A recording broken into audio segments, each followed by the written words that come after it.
You're listening to the Extra Podcast from Northview Community Church.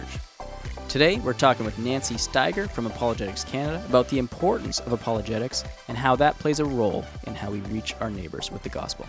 For more information about Northview, go to northview.org. All right, my name's Adam Wormald, and I'm the Communications Director here at Northview, and I'm sitting at the table with Ezra Okoti. Hi. Nancy Steiger. Hello. And Luke Friesen. Yes. And of course, Stephanie is on the keys today. That's when you play a jingle. Different kind of keys.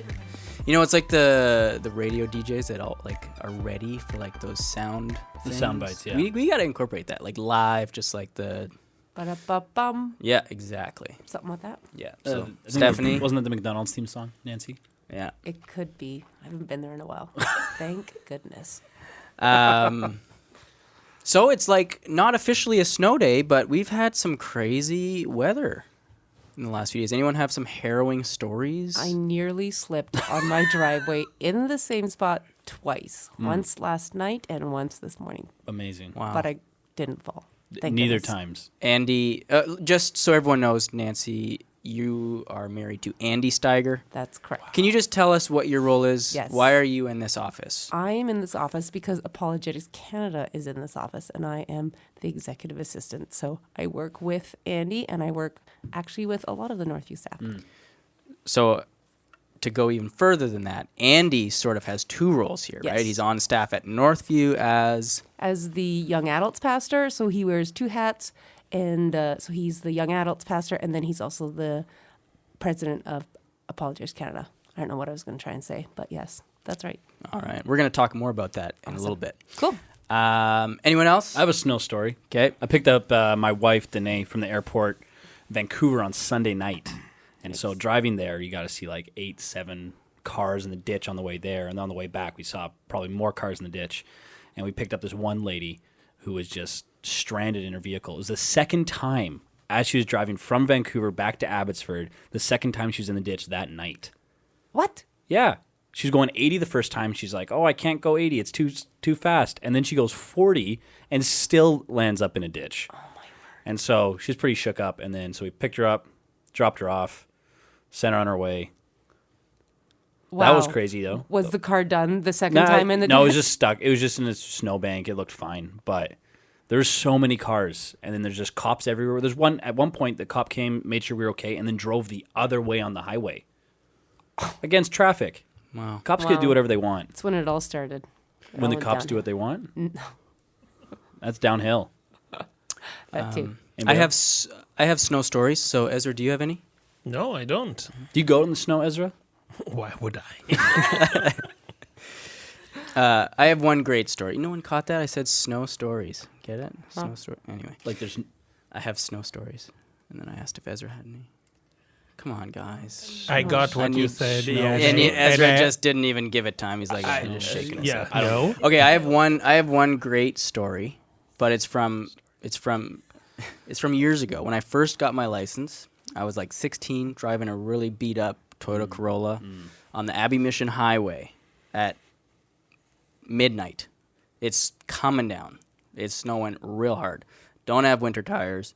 I'm driving, and I'm just struggling to see, and all of a sudden I pass a pedestrian walking on the side of the road. And it looks like we're in the middle of nowhere heading towards Mission, and we were still ways away from the bridge. And I was like, that looked like someone who's walking to Mission. So I pull up a few hundred meters away, and I just wait. And this lady comes walking towards me, and she was dressed like she had been out clubbing or something, at a bar, wearing high heels, walking in 6 inches of snow, and a tiny little jacket, and she looked like she was freezing. Oh my. And so I waited for her to walk to my car. I'm standing there, and she's starts walking really slowly, and I'm my. Hey, I know this looks really weird, but you look freezing and you shouldn't be walking. Can I drive you somewhere? And she was so cautious, who's this creep? Yeah. And I was I know this looks really weird, but it's freezing and you really should get in my car and I should drive you wherever you're going. And so she did. after a few more minutes of convincing. And she's like, just, we get on the other side of the bridge. And she's like, oh, you just dropped me off here. I was like, no way. I'm getting you there. This isn't far enough. And so we take all these detours, and I'm like, okay, I can make it up the big hill. No. She's like, no, you can just drop me at the bottom. I'm like, no, I'm good. No. This is 16-year-old me. I'm like, I can see whatever. where this story's going. And I end up getting up the first section of the hill, like barely. I was like, wow, that's amazing. And she's like, I'm a few more blocks. And I was like, yeah, maybe I'll just turn onto like 3rd or 4th Ave or whatever. I'll just let you out. You can walk the rest of the way. She was very thankful. And she's like, you're crazy, but thank you and whatever. And so then I head, So you west drop or her whatever. off I now. drop her off and she walks like just up 2 more streets. But then I got to go down the hill. And so I'm like, okay, I'm just going to take this slow. And as soon as I start going down the hill, I just touch my brakes and I'm sliding. I'm sliding the whole time. So I slide down the entire hill and slide right through the intersection and stop halfway into the main intersection on the Mission main strip. Oh my! On And Fast then I'm Avenue. I'm like, well, I guess I'm just gonna go down this street. So I turn left, which Wrong way. happened to be the one way, and I had no idea. There was no one on the road, so I start driving down the Mission drag the wrong way, and it's still snowing. And then I go past a bar where there's like 3 biker dudes smoking on the side of the road, and they start yelling at me, and I just put my hands up. I'm like, what? And then a little while later, there's a cop car and a cop parked, and he's outside of his car. He just raises his hands and looks at me, and I literally just raised my hands and was like, I don't know, and he just shook his head and let me go. He's like, yeah, well, whatever. Yeah, it's so, And yeah, so I just, snowing. He's it not was- hitting anything. It was great. That's funny. Yeah. Other news, quickly, the Oscars, the nominations just came out. Anyone following that? No. J-Lo got snubbed. Oscars so white. No? Really? She got snubbed. Apparently she was supposed to be in there. But- Poor J-Lo. We won't speak Heartbreaking. of her Okay. her film. It's not really appropriate. But yeah, apparently she should have been in there. And she Oh, was that teacher one? No. No, we won't get into it. Don't look it up. We could just erase that. Anyway, I saw 1917 over the weekend. Anyone see that? Front Runner won the Golden Globe for Best Picture. No. No, the war film. It's a very interesting show. I haven't watched it yet, but I saw the trailer, and it was like, wow, it was intriguing. The entire 2-hour film is as if it was done in one take. So it's all in real time. Oh, wow. These 2 soldiers are given an order, and you follow them for the next 2 hours, trying to fulfill this mission. And it's as if there's no cuts. It just the camera stays with them the whole time, and it's incredible, Interesting. Wow. fascinating. Yeah, very well done. We watched Jumanji over the. Yeah, great that movie. also got That's snubbed. where we're at. apparently. Oh, wow. Yeah, I'm really hoping Yeah. The Rock would get nominated, but he didn't. He didn't. No. I laughed my face off Oh, though. yeah. It was a funny movie. It was. Kevin Hart kills me. Yeah. Yeah. Funny guy. Well, since that's all we want to talk about for movies, are we good? Anything else? I don't think I have anything else. No. Okay. Any hot take for these snow days? What should everyone be watching? Ezzy, you got any documentaries or anything that you're like, yeah, everyone should watch this if you're stuck at home?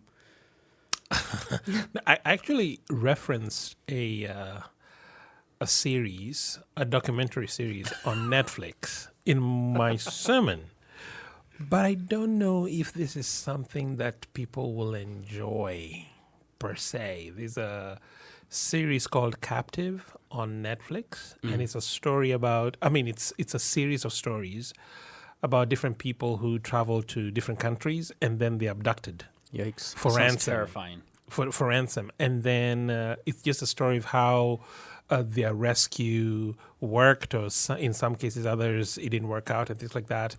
In particular, there is the fourth episode in this documentary series. It tells a story of a missionary couple who went to the Philippines, and they had been there for 17 years. Doing the husband was a pilot, just flying different supplies to missionaries who are up in the jungles where there are no vehicles or no roads to bring the supplies. So he flew these supplies there. Anyway, they was on their just anniversary. They went to a little resort just to celebrate, just for a weekend or whatever.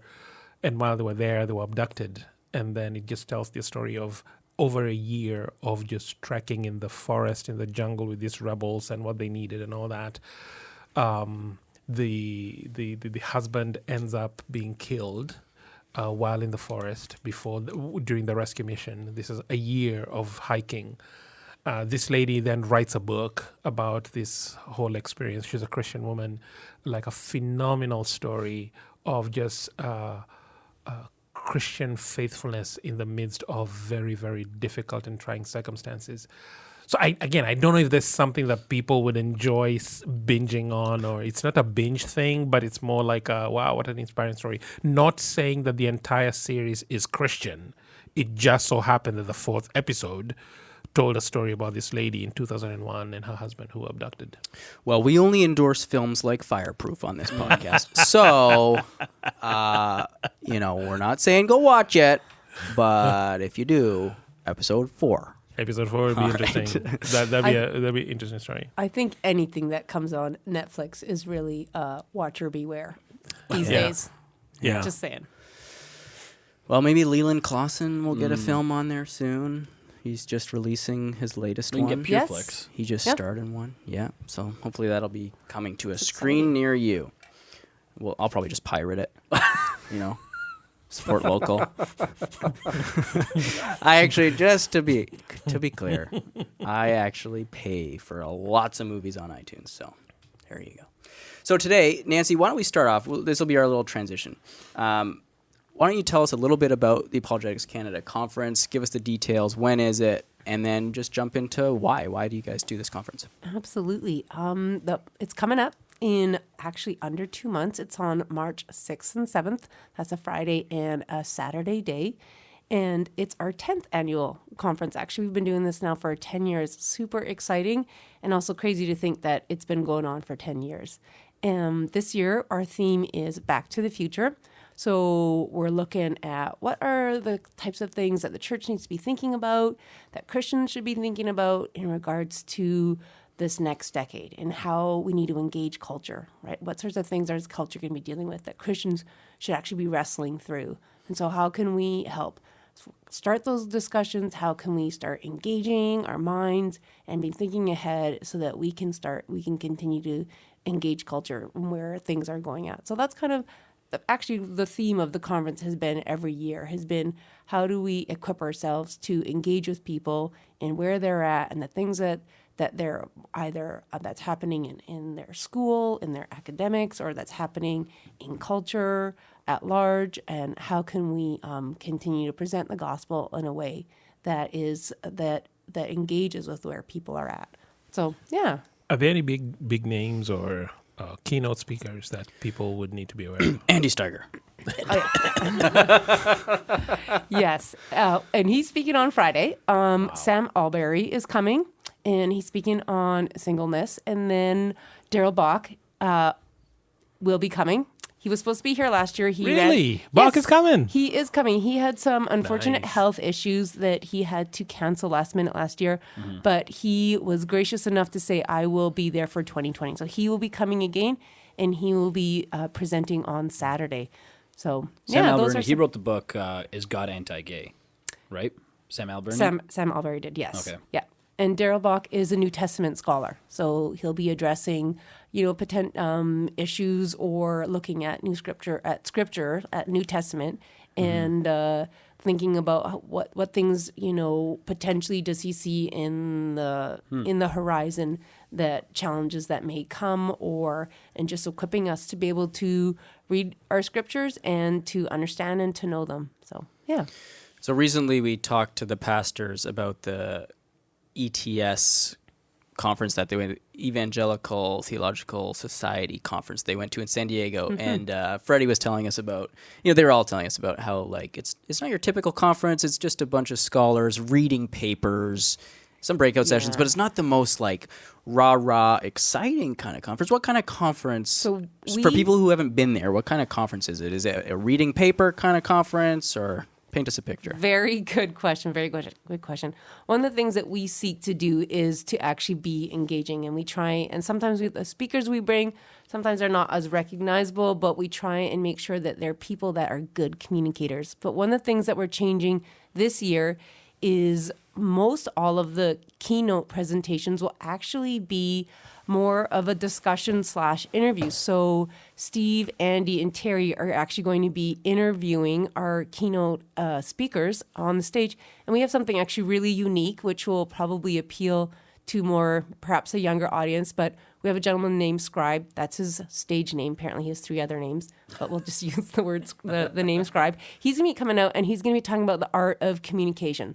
So one of the things that we desire to do is to give you knowledge, but then also to give you tools in how do you use this knowledge that you have to actually present and communicate to people. So he's going to be coming at that from this communication piece from the angle of an artist. So so interviews, discussion, the panel discussion on the Friday. So trying really to be engaging in where it's not all super academic, but at the same time, we do want to challenge you to think. So this isn't just fluff. We want some meat there for people to walk away and to think about. And sometimes even too, with our panelists, it's a panel discussion. So sometimes things can maybe be brought up that are controversial, but we're having a discussion. We're talking things through to see where people are at, and so that makes it fun. It makes it engaging, right? Not knowing kind of 100% where it's going to go, but trusting in their knowledge and their experience. Great. Yeah, no, Daryl Bach will stretch your mind and stretch your thinking. I've heard this man speak several times at ETS. He's a professor at Dallas Theological Seminary. I believe he was one of Jeff's profs as well, and Kyle as well. New Testament, I think the book of Luke, I believe. He wrote one of the best commentaries of this book ever. Like, phenomenal work.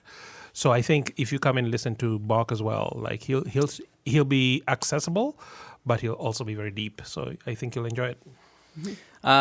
Who is it for? Is this an accessible conference to bring your skeptic, non-believing friends, or is this more an equipping type of conference for people who are wanting to engage better, or both? Like, what kind of conference is this? Who's it for? It is really a both kind of conference. We do find that so our target is young adults, but we find that as we target young adults, it really appeals anywhere from high school students. We have several schools that are bringing 40, 50 students with them. So that's really exciting. They're using it as a conference to equip their kids and to, but then also addressing things in such a way that we're sensitive to people who are in the audience, who are potential skeptics, who are there, who are asking questions, who are perhaps seeking and investigating. So then, so kind of a conference where we are equipping, but at the same in a way that's sensitive to people in the audience who are not believers yet, but who are investigating and who are asking questions. And just so people are aware, for anyone that's thinking about bringing friends that aren't believers, is this a very Christian churchy event with worship before and after? There is worship, but it's more of it's engaging in regards to, we always love the worship component, but it can be more, I don't want to say performance, because they are performing from their heart, but so there is a worship component because we want it to be a head and a heart. So that's what we believe, that we love God with our heart, soul, and mind. So there's all aspects of that part of the conference. So, but that said, a couple of the things I'll just plug quickly while I'm talking now is if you're a student and you would love to come, and right now student rate is $45 until the end of January, and you're thinking, I cannot afford $45.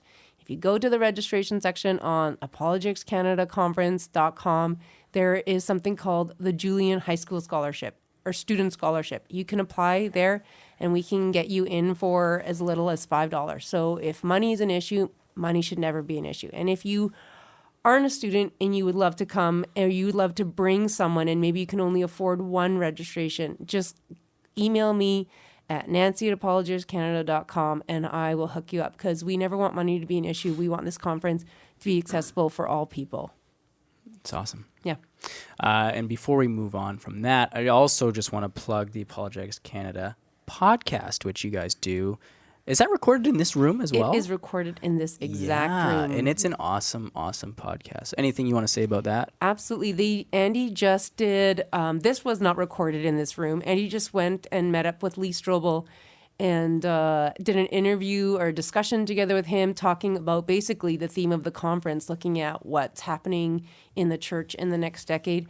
But Terry, Steve, and Andy have been doing some great stuff, just looking at, again, seeing what's happening in events and culture or in the news or trends, and looking at them from a Christian perspective and having a dialogue. So sometimes they'll have authors in, sometimes there'll be a significant event that's happened in the media or in Hollywood, whatever you want to call that, and addressing things from a Christian perspective. So it's exciting. It's good. It's a good podcast.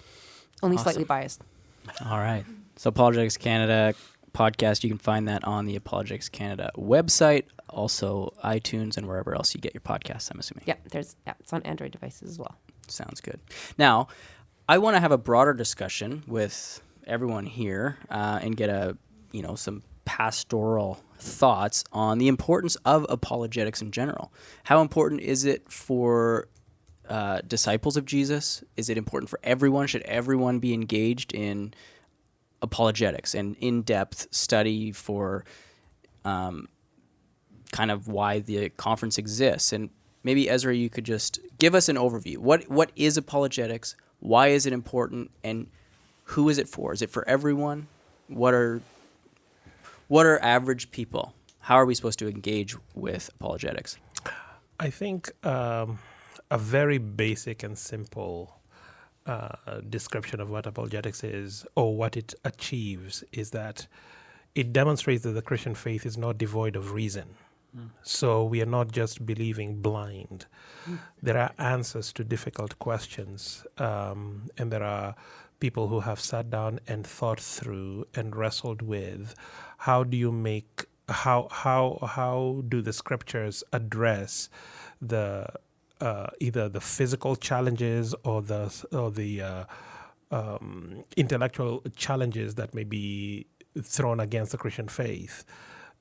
Can we answer? A lot of people in our culture will assume that the Christian faith is just a feely, it's a crutch for you, it just helps you get along and things like that, just because either you're not smart enough or capable enough to make ends meet or to have a good life. Therefore, you're just going to make your heart feel good by believing in a God who created in 6 days, and the age of the earth might be just 6,000 years old, or whatever the case may be. So, hey, you're dumb to think that. Well, one of the chief tasks of apologetics is just to seek to answer critics of the Christian faith who may claim that Christians don't think, they just go with the heart.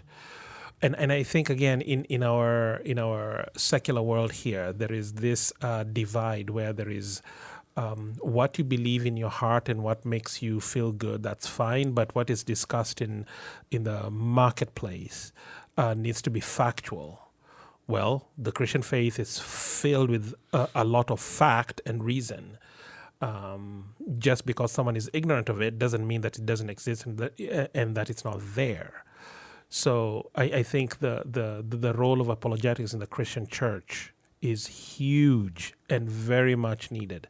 Not only as something that will edify the Christian who engages in it and actually realizes, wow, the scriptures do make sense, and it's not devoid of logic and reason.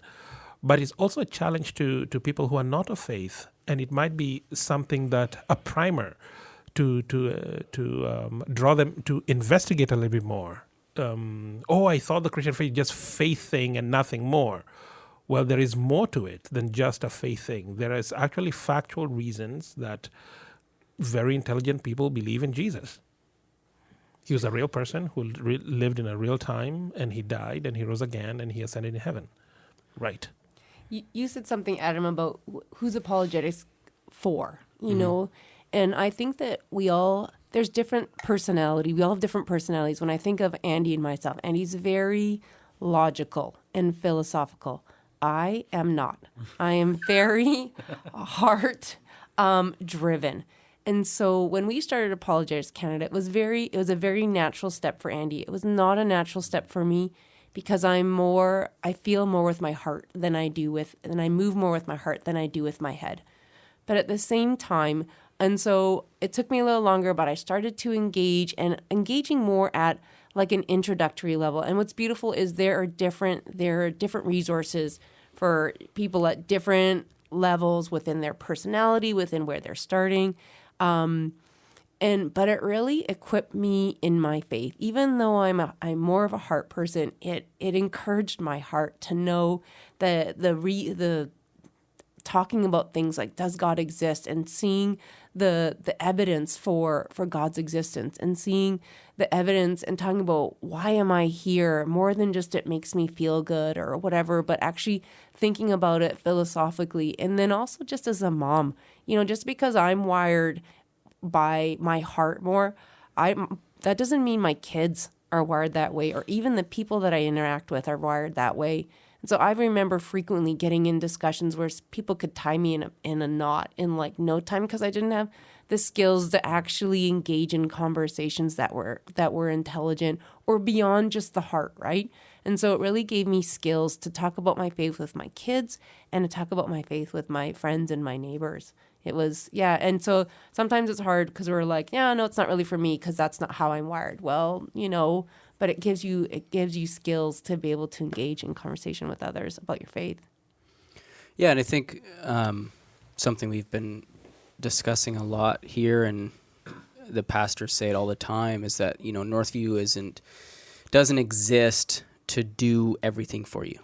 You don't bring your friends and neighbors here so that we can preach the gospel to them or that we can help bring them to Jesus. I mean, that plays a role, and the church plays a role, and preaching and teaching, all these things play a role, but the goal is to equip the people of Northview to be having these conversations and drawing people to Christ and engaging with evangelism and having the tools they need. And so, I'm curious for you to even just share some experiences from your life of, being involved at your kids' schools and meeting other parents or sports activities or just being out in regular life and how some of these conversations play out, or maybe how you've experienced just engaging in conversation with non-believers. And anyone can jump in on this too, but just sort of real life examples of how that could play out and the importance of the different tools to be equipped with. Just trying to think of an instance. Yeah, I had one. I was actually last year in Thailand. I took some high school kids there, and we're on the plane ride back. And I was sitting beside this guy. He said he was Buddhist, and he was flying back to California. And he started talking to me about his family, and he kept saying the phrase, like, whatever you do is fine, and that's like, I'll do what I do. I feel that it's good, and then I'm gonna do it. And which was weird. He just kept saying, it's like, whatever you feel is fine. And then he started talking about his son and how his son became a Christian. And I'm like, boom, there's my point. So I jumped in and I started talking about like morality and, well, where do you think you get this morality from if you don't get it from God? I actually took Andy's class second year at CBC. So anything I know about apologetics is only due to Andy. And so I'm talking, and he's just like, he looks at me. He's like, I see what you're doing. My son said the exact same thing. I don't want any part of it. Okay, do you still want to talk? He's like, yeah, I want to talk, just not about that. I'm like, okay, cool. And so we then had a delightful conversation about family and faith and all this kind of stuff. And it was like kind of like cool because like here I am, the leader of this missions team, and here are 27 high school students. All of them are in front of me, and and we're the only ones talking on the plane. And so it's like just a cool. I'm like, oh well, Luke, don't mess up. There's 27 kids listening to every word you're saying. So it wasn't you saying to him, "Hey, this is what I believe. What you believe is cool. It's all cool. No. You do your thing. No, I wasn't mine. saying It's that. all good. We're all on the same team here." No, but that's why apologetics is important. It's like because it's not just based upon the feeling. And he's like, whatever. whatever you do is good. If your conscience says that's good, then that's good. And it's like, no, we have a higher morality in God. And apologetics does a great job of getting some of those arguments. Like William Craig? Daniel? No. William Lane Craig. William Lane Craig. That guy's incredible. Oh, my word. Read his book, On Guard. Yeah. I went to one of the conferences he was here, and it was like I didn't understand a word he said. A lot of people didn't. Everyone was just laughing by the end of it. I just remember he kept saying argument after argument, and the whole room just started laughing. He was using words people didn't understand. It was interesting. He was a learning experience for us in hosting the conference. He's like one of those people. He's one of the smartest people alive. Like truly, he's like top 5 smartest Christians in the world, or something like that. Brilliant, and he's rich with knowledge. And he serves in the world of academia and his, anyways. And so we brought him out to the conference because a lot of people, there's a lot of William Lane Craig groupies out there who are they're everywhere. Who are there and who get him. But then there's a lot of us. There's the normal people. Then there's normal people who he just speaks right over their head. And so he's not the gateway to apologetics. He's where you get to after you've been in the area of study. He's for the nerds. He's like for the nerdy hardcore apologists. nerds. Yeah. But we need people like him because we need people who are in the world of academia who are upholding the faith in an intellectually robust way. So absolutely. And so we learned from that there will not be a William Lane Craig level at our conference this year, much to the disappointment of some people. But I think it will, on the whole, it serves, I think, a larger purpose. That said, we do appreciate him greatly. Mm-hmm. I think in our culture there is, I think society at large has, when you talk about truth, truth is relative. Yeah. And so there is this grid, and I forget who came up with the grid. There is the fact-value split. So there are facts. Nancy Pearcey. Yes. And then there are values. And then there's a divide. So facts are things that are very objective. 1 + 1 is 2. If I'm going to work and we agree that my wage is going to be $16 an hour, so that means by the end of the day, you'll give me, if I work 10 hours, it's $160. Straightforward. That's a fact. It's not ambiguous, whatever. And then there are values. And values are things that we value and we cherish. And my values may be very different from yours. So you may value this, I value that, because we come from different cultures. So values are very subjective and not objective. So they're not factual. So in our culture, in many ways, we would say things that are factual, of course, we can have a public discourse on those things. We can talk about them in the marketplace. We can debate them and all those things. But values, who are you to tell me what I value is wrong? And who am I to tell you what you value is wrong? And so the unfortunate thing is religion or faith or Christianity has been relegated into the realm of value. So people say, hey, I'm not going to beat down your Christian faith. I mean, it's a value to you, good for you. If it works for you, that's great. But it doesn't work for me. So just let me be. And we ought not to discuss these things in the public discourse. Why? Because it is in the value category and not in the faith category, in the fact category. So now where apologetics comes in, and people like William Lane Craig and others like him, they actually begin to defend and actually argue to say, no, the Christian faith is not just in the value realm. It is also in the factual realm. Yeah. And then now they endeavor to engage this conversation. So a lot of people in our church family, even people who are listening, one of the reasons why we don't share the Christian faith is because we feel like, hey, I would be intruding in this person's privacy, or I'm imposing the Christian faith in this person. Why do we think this?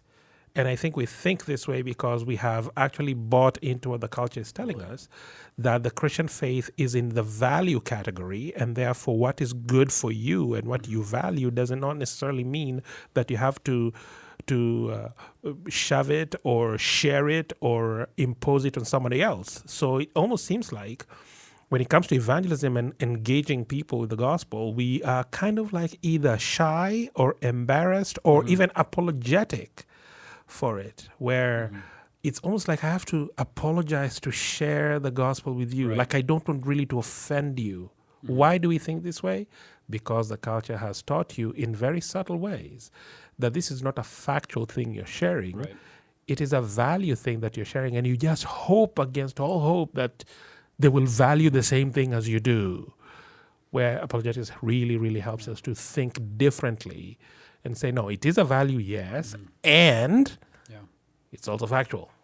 Yeah, I think with that too, like I think we live in that world where we think that person is fine, where it's like that's why we're not sharing with them, that we believe that because you live by your truths, that you actually probably don't need my truths.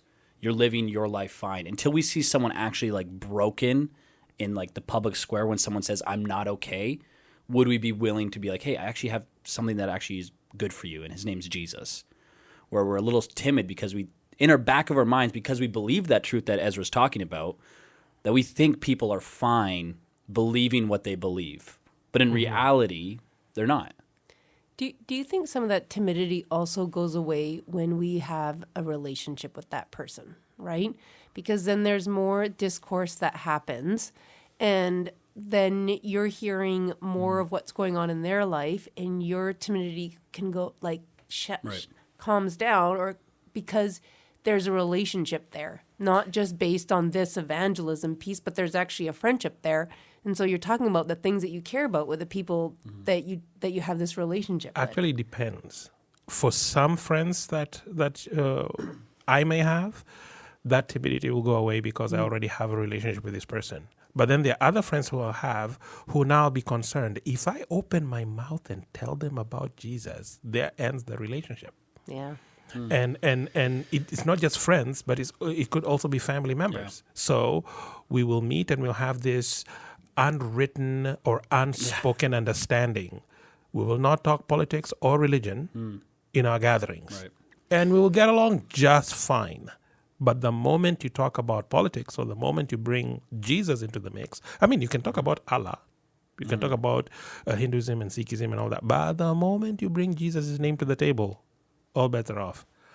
So relationship, yes, in certain circles, yes, but definitely not all. So At what- least my opinion. So what do we do in those cases, whether it's a family member or someone that we've been friends with for years and years? How do we approach that? Should our mindset be always, how do I sneak it in? How do I package it? How do I bring it up in a way or invite them to this thing, like my strategy? Or is it okay to faithfully live out your own personal faith in a way that they see and understand how it impacts your own personal life, that you're open to talking about it, and that being a faithful friend that is, caring and loving towards them and open about your own personal faith? How do we engage with the people who are very clearly saying, I don't want any part of that discussion? Do we then just say, okay, well, then I'm going to focus my efforts on over here to this other neighbor who's more open and focus all my energy there? Or is it okay, like even just talking about neighbors, to say, well, I'm going to continue for years and years and forever, if the case may be, to just continue to be in community and relationship with the people that aren't open to hearing about your faith? Is it tell me. It's interesting because Andy and I get this question a lot. A lot of people come to us because they love these people who are they, and it frequently I feel like there's barriers when there's a longer term it happens with family a lot because they know where you stand, and you've probably had this discussion many times, and they're not unfamiliar with your beliefs or your arguments or any of those things, and they have chosen not to believe for various different reasons. And how do you faithfully care for them and desire to share what you care about, Christ, with the people that you love so deeply? And I think, Adam, you're right. I think that you do it through your actions, right? You do it through, and that you're just there and present in those moments when they need care and support. And so I mean, I think apologetics is a tool that's appropriate in certain places, but in other places, you know, it just, you serve them through your actions, and you should serve them through your caring, you know? So I think we have lots of tools in our relational belts that we need to use in the way that we share the gospel. So in Matthew chapter 10, verse 16 and following in particular, Jesus will remind his disciples that, Jesus says to his disciples that, hey, I am sending you as sheep among wolves. And then he talks about how the disciples will be dragged into the courts of the religious leaders. They'll be flogged because of their faith and all that. And then Jesus goes on to even talk about how, you know, a brother will put another brother to death, a father his son, a son his father, a daughter his mother, her mother, and so on and so forth. And Jesus goes on to say some very startling things, to say, everyone will hate you because of me, and this kind of language.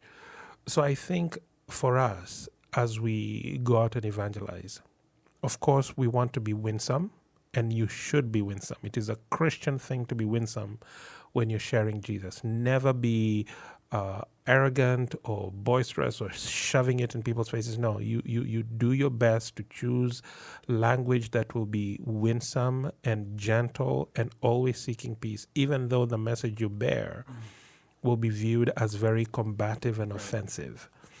So I think that's the first thing. The second thing I would say is we also need to realize the moment we begin to share Jesus with people, you will lose some relationships. And that's just how, that is the nature of the game. It's like if you're going to play hockey, the puck will hit you at an uncomfortable spot. It hit you in the chin, where you, or on the shins, or your chin, or your mouth, or whatever. You will lose a tooth. If you're going to play that game, getting seriously injured is part of it. Right.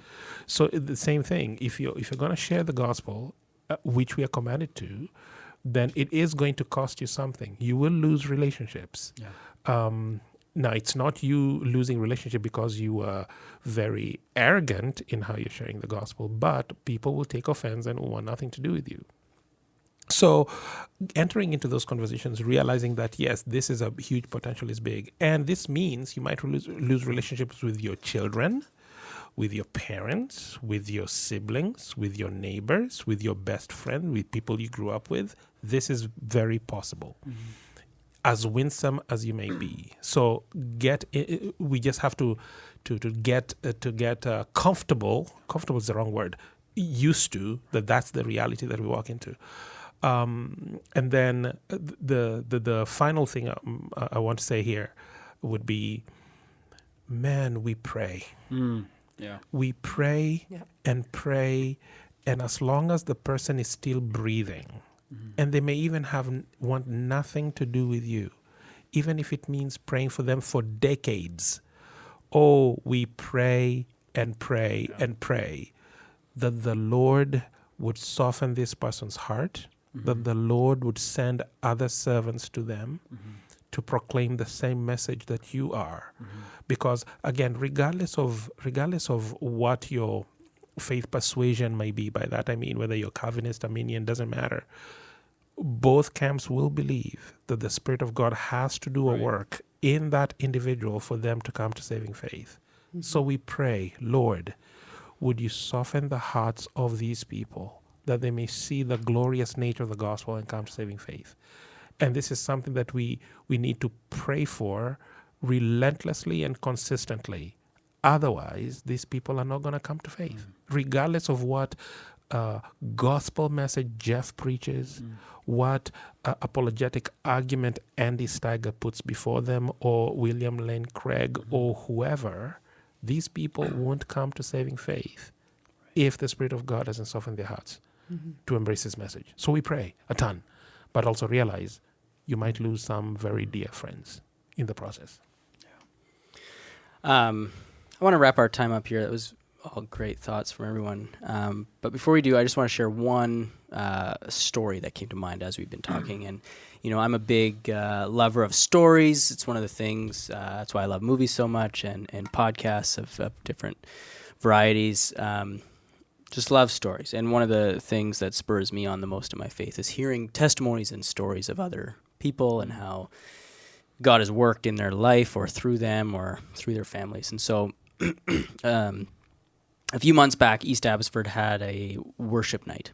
And part of that worship night, similar to what we did with Selah here at Downs Road, but there was a worship night and they invited a few people on stage to share. And the story that they told keeps coming back to mind over the past few months. I think about it often. And I used to help create the videos that we used to do called Pulse, where we shared testimonies of people. And I thought, man, I really want to do one on this story. So I'll take this opportunity just to give a little recap. But I think it's a great example of what we were talking about, of just how to engage with people and talk with them and kind of play the long game. But basically the story is there's a young family at East Abbotsford, and the mom, she's only in her 30s. They're not, anyway, they're in their 30s. She's doing some studying, master's studying, so she would spend her weekends, often or her Saturdays, for several hours at a coffee shop. She'd go to the same coffee shop, sit in the same spot, and just study for hours and hours. And whenever she lifted her head to take a break or to stretch or to just get her mind off of her studies, there was the same older gentleman sitting nearby, and they would just strike up conversations every week, week after week. And throughout these 15-minute conversations, they just got to know each other and started to ask each other questions and learn about one another. And she was open about her faith and what she believed and asked about his life and learned more about him. And, they just started to develop this relationship. And then as time went by, she invited him to church. He said, no, not for me. I'm not interested in that. That's fine. And through other avenues, she just said, you know what? Just come to my house. You don't have to come to church, but my family, my parents are doing a big family, meal on Sunday. Come to that. And he's like, okay, fine, I can come to that. So he came, met her family, her kids, her dad, who's also, and her bigger family that all attend Northview, and they just embraced him and said, you're welcome here. Come and share food with us. They were all just so, they just embraced him. And over the next several months, a few more visits to each other's homes, he eventually said, you know what, maybe I'll give this church thing a try. And he came because he just felt so welcome, and these Christians were being so warm and welcoming to him.